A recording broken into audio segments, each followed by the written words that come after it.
Me llamo Neus y vivo aquí en la comunidad. Y voy a contar un poco, era un caso imposible. Imposible para mis padres, imposible para los profesores, imposible para los médicos, imposible para mis hermanos. Era imposible enderezar mi vida. Desde muy pequeña, muy pequeña, recuerdo ya no aceptar la autoridad de mi papá. Yo sabía que lo que él decía se tenía que obedecer y de muy pequeña ya era, o sea, él entrar por una puerta y yo salir corriendo por la otra por no querer obedecerle. En la escuela pasaba lo mismo. En las relaciones con mis amigos pasaba lo mismo. O sea, yo no quería someterme a nadie. O mandaba yo o se acababa el juego. Era un poco así todo en mi vida. Y muy independiente, muy independiente. No se me podía decir nada. O sea, yo iba a la mía y siempre sola. Siempre sola, no quería hacer las cosas a mi manera, en mi camino no cabía nadie más. Sí para un ratito, sí para lo que yo necesitaba, pero después las decisiones las tenía que tomar yo. Y así fui creciendo.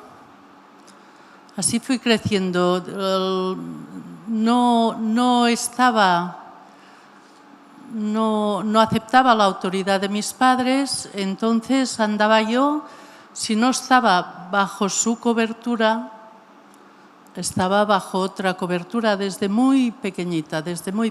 Yo recuerdo rumiar siempre maldades, era come con la cuchara y hacer lo contrario siempre. En la escuela lo mismo, era así, de bien pequeña.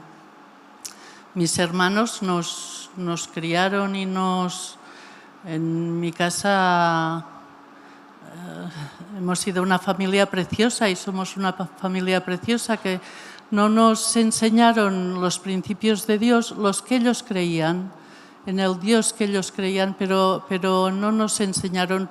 Pero a pesar de eso, sí se empeñaban en educarnos y a mis hermanos nos dieron a todos por igual y a mis hermanos les iba bien, o sea, iban al colegio, estudiaban, estaban con mi papá y podían estar con él, podían sentarse con él, podían reír con él, pero yo ya no podía mi pecado ya me impedía esa relación con mi padre.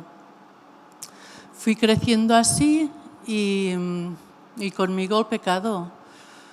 Entonces, yo recuerdo las noches, durante el día era todo mi mente iba muy rápida, esto, lo otro, aquí, allá, pero a las noches recuerdo una soledad y una condenación por lo que había hecho y por lo que no había podido hacer.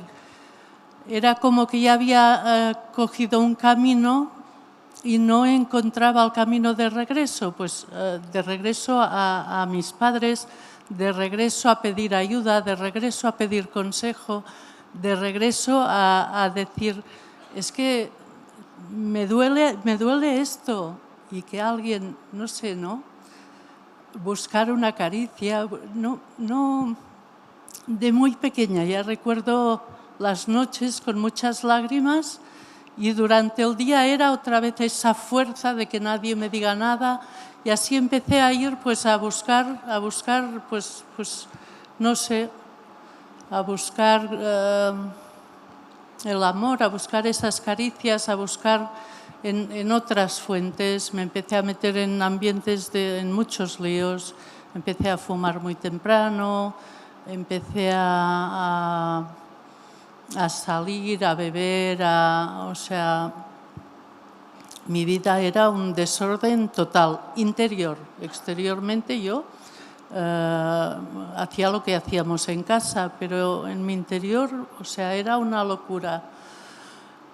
Recuerdo las noches que no quería nunca acostarme porque por esa condenación, ¿no? Que no me dejaba dormir. Dormía muy poco y mal, o sea... Y en esos líos que me fui metiendo, bueno, fue horrible los ambientes, horrible cómo me iba enganchando a cosas, ya no era dueña, ya no podía soltarlas, las drogas, el tabaco, todo el alcohol, y no podía soltarlo, no podía, y sin eso no podía relacionarme con normalidad. O sea, yo recuerdo pues ir a algo con más personas y tener que beber algo, porque si no, no sabía relacionarme. Siempre necesitaba algo que me ayudara. Y así fueron pasando los años. En mi vida cotidiana había normalidad, yo trabajaba, había muchos choques en casa porque veían que me estaba perdiendo, pero no había manera de hacerme reaccionar. Fuimos a médicos, o sea, intentaron ayudarme de la manera que ellos entendían, pero no había manera, yo no quería. Y así fueron pasando los años y yo recuerdo mucho cansancio, mucho de no querer esa vida, de no poder más, pero de no poder dejarlo, de no poder soltarme, de no poder pedir ayuda, ¿no? Nunca pedí ayuda. Entonces acabé con un desorden tremendo, acabé viviendo un infierno y acabé enferma. Por el pecado, por la vida que llevaba, por todo el desorden, acabé muy enferma y las consecuencias, bueno, fueron un tumor que ya era incurable, o sea, iría produciendo necrosis, o sea, iría dejando poco a poco de funcionar el órgano y hasta que ya no, o sea, había sobre mí un decreto que decía a los 40 años seguramente ya estarás muerta y un montón de cosas que no podía hacer. No puedes trabajar, no puedes. Entonces, así busqué ayuda en psicólogos una vez más. Y durante 2-3 años, pues sí, un parchecico, yendo, hablando y un deseo en mí de decir nunca más, o sea, nunca más, con muy buenas intenciones, nunca más haré esto, viendo cómo había hecho sufrir a mi familia, porque desde pequeña solo les hice sufrir y avergonzar. Y había en mí el deseo y creía que sí que lo conseguiría. Pasaron 2-3 años, bueno, pasaron más cosas en mi vida, me casé, o sea, yo pensé que ya había quedado atrás todo eso, que ya era el pasado. Entonces, bueno, una vez más, cuando vino algún aprieto o así, recurrí a lo que conocía, a lo que me daba seguridad, recurrí otra vez, tuve una caída tremenda con mi esposo, o sea, otra vez nos metimos hasta arriba de todo lo que veníamos, ¿no? Y entonces así ya, yo creo que ya aborreciendo la vida, aborreciéndonos el uno al otro, habiendo perdido a mi familia, habiendo perdido todo, así me encontró el Señor. Así entré en la comunidad y sin nada de esperanza y solo queriéndome morir, solo queriendo ya dejar de sufrir, ¿no?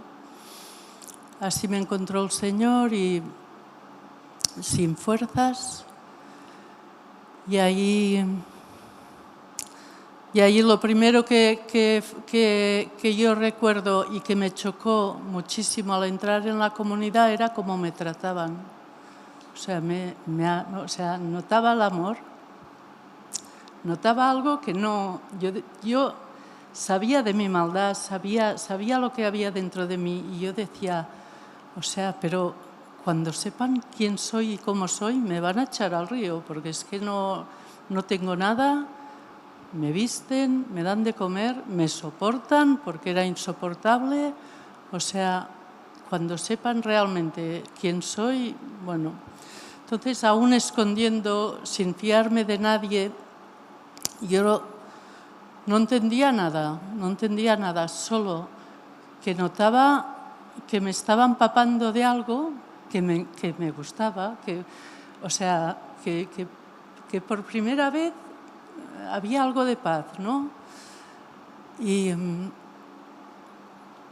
allí, bueno, sin entender mucho ni qué hacía en Navarra, ni qué pasaba con mi vida.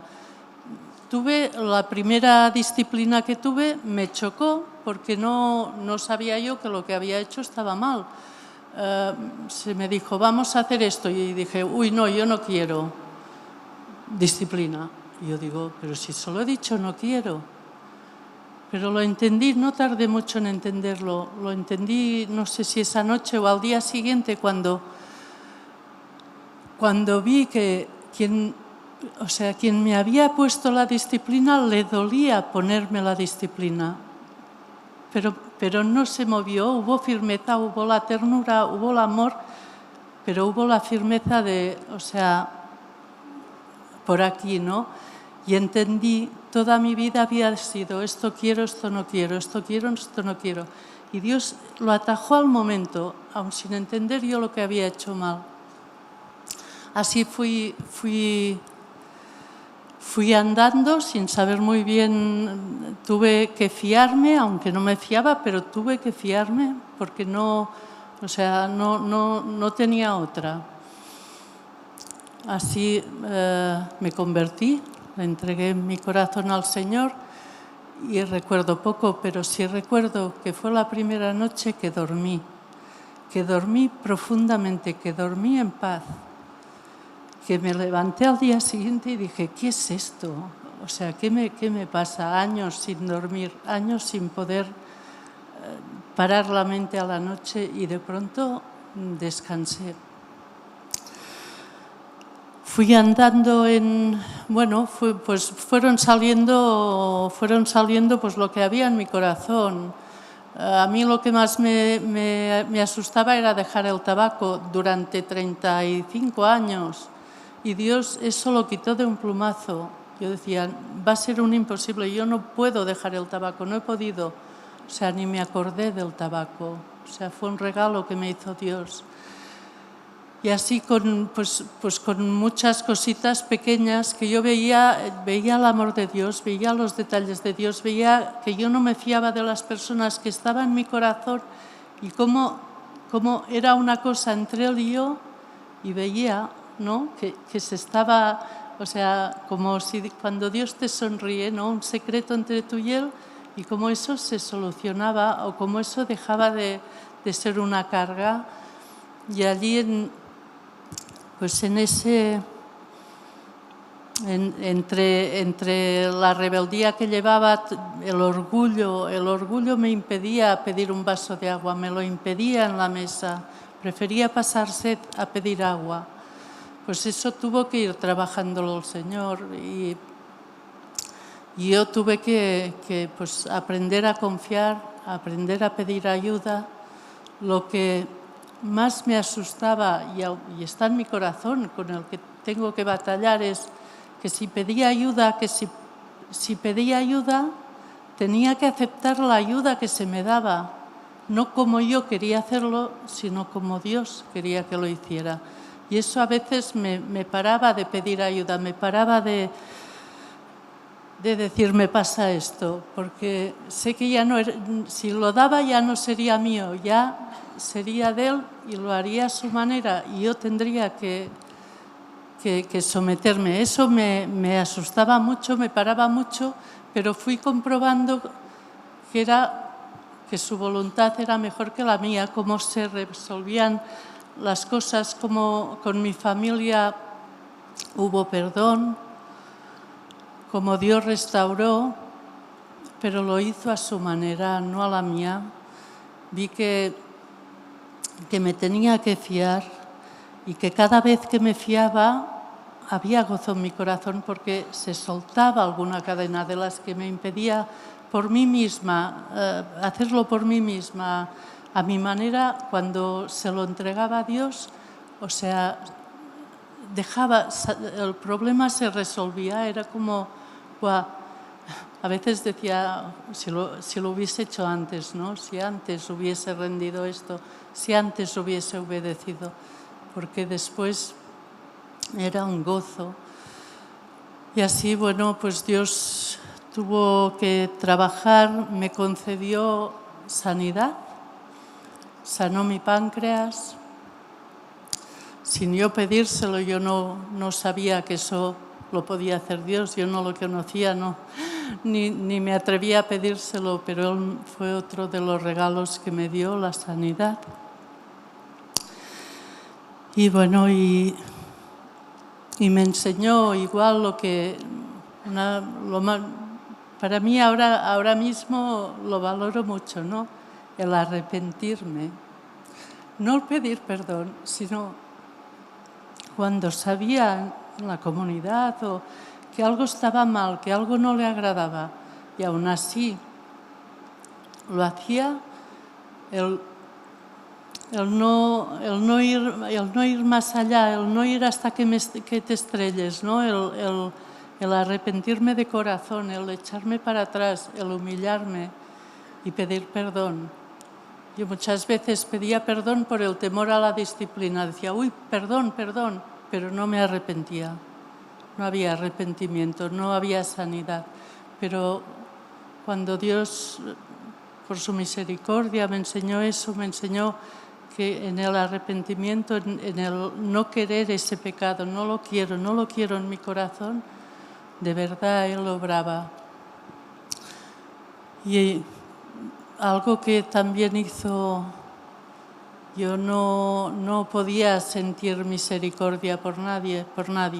O sea, yo era de las que pisaban y se burlaban. Y Dios cambió esa dureza también, puso un corazón de carne, cambió la dureza del corazón de piedra que solo se mira al mismo y puso un corazón de carne que se podía doler, que en lugar de pisar puede ayudar, puede consolar, puede aupar. Eso me lo regaló Él.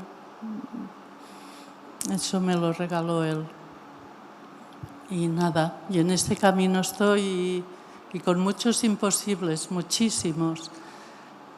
Pero sé que si levanto la mirada tengo al Dios de mis imposibles, lo tengo delante y está esperando fielmente a que me dé la vuelta y a que le pida lo que necesito. Gloria a Dios. Amén.